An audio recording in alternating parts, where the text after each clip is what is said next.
My sister lifted her champagne glass like she was presenting a prize as she walked toward me with her boss beside her, and before I could even smile, I heard the sentence that made my stomach clench. "This is my sister Lily, the unemployed one in the family." Her voice was sweet, sugary, practiced, the kind of tone she used when she wanted to appear humble while taking a dig at me. Her boss, Mr. Harrington, looked uncomfortable the moment she said it, glancing at me like he wished someone else would magically appear behind him.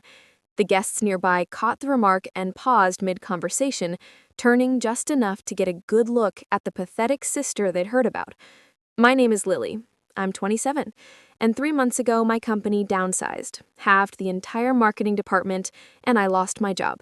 I'd been freelancing, applying everywhere, building portfolios, doing everything I could to keep myself afloat. But to my family, to my sister Vanessa especially, effort meant nothing if it didn't come packaged in a salary brag or a designer dress. Vanessa is 30, the golden child our parents practically raised on a pedestal, straight A student, immaculate career, married a successful attorney, and never once let me forget where she stood on the imaginary ladder of family hierarchy. I had hoped, foolishly, that her wedding day might soften her arrogance. Instead, she weaponized it. The morning of her wedding, I spent hours helping her get ready. I fixed her veil when the stylist panicked, ran to the store to get double-sided tape when her dress wouldn't sit right, applied her lipstick when her hands shook, and calmed her down when she cried over the flowers being a slightly different shade than she imagined. She didn't thank me once.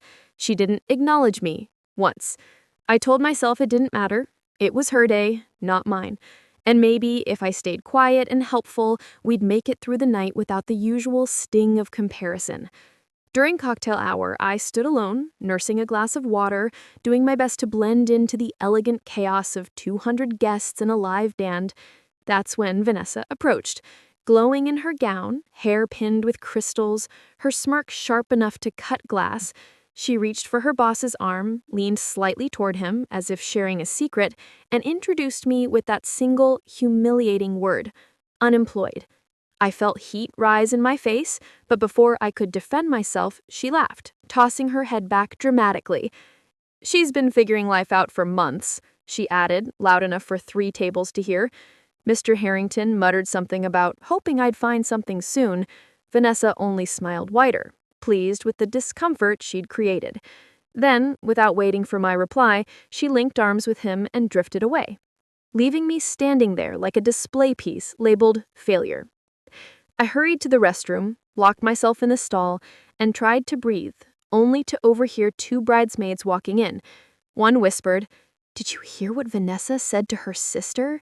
The other chuckled, "Yeah, but Lily has been out of work for a while." They debated whether it was cruel or just honest, and I waited until they left before stepping out, afraid they'd see the tears forming in my eyes. Back in the reception hall, I took a seat at the very end of the bridal party table. When my mom approached, instead of concern, her first words were, "Why do you look upset? Don't start something. This is your sister's big day." I told her Vanessa had called me a failure in front of her boss. Mom waved her hand and said, "She's stressed. Don't make this about you." It was in that moment I realized none of them would ever stand up for me. During the family toasts, Vanessa's maid of honor spent nearly her entire speech praising Vanessa's career, repeating "successful" so many times the word lost meaning. Every repetition felt like a spotlight swinging toward me, highlighting what I didn't have. When the photographer gathered everyone for family photos, I stepped beside Vanessa, only for her to turn and say, "Actually, can we get one with just my successful friends?" The photographer frowned, asking if I should be included. Vanessa shrugged. "No, it's fine. She doesn't need to be in this one." My dad chuckled awkwardly, but no one told her to stop. I stepped aside and watched her pose with her friends like she was curating an image for a magazine cover. When it came to gifts, she unwrapped the handmade leather journal I'd spent weeks crafting, her initials embossed, lined pages stitched by hand, and she barely glanced at it. "Cute," she said, then moved on. A moment later, she unwrapped a $10,000 check from her parents and screamed with excitement. I swallowed hard. When I graduated, they gave me $50 in a card. Vanessa looked at me with a smirk and said, "Guess they invest in results." That was when I slipped outside. Sitting alone on a stone bench under the garden lights, I pulled out my phone, desperate to distract myself. That's when I saw it. An unread email from Silverline Media.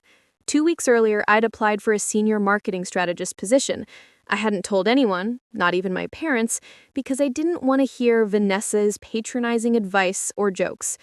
I opened the email with trembling hands. "We are thrilled to extend you an offer." My breath hitched. Salary, $98,000. My eyes filled instantly. I had already signed the offer before the wedding chaos began, but hadn't told a soul. Vanessa had no idea that while she mocked me, I had a job offer worth more than her entire salary package. I texted my best friend Maya, who had come as my +1. "Should I tell them?" I wrote. Her answer came immediately. "Yes, don't let her walk all over you again." But I wasn't ready. Not yet. After the wedding ended, during the after party where Vanessa was several drinks in and 10 times more arrogant, she loudly told a group of relatives that she had been carrying this family's reputation and that I just didn't have the motivation to achieve anything. They laughed. My jaw tightened. Maya nudged me again. "Say something." I didn't. I waited. And the next morning at the family brunch in my parents' dining room, the moment arrived on its own. Vanessa sat with her head resting on her hand, nursing a hangover but still wearing that smug little half-smile. The conversation eventually shifted to careers.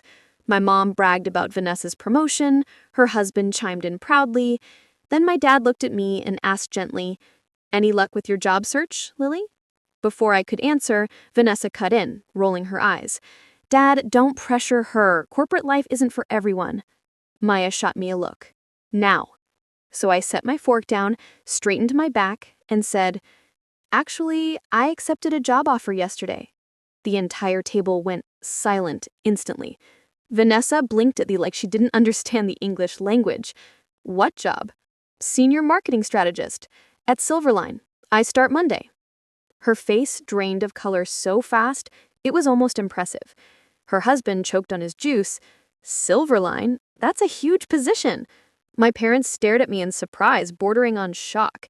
Vanessa sputtered, "What's the salary?" Maya whispered beside me, "Say it." I took a breath. 98,000. Vanessa froze. Completely.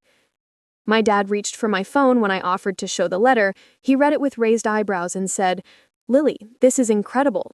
My mom reached for my hand and smiled proudly for what felt like years on end. Vanessa, on the other hand, looked like the floor had opened beneath her. That can't be right," she snapped.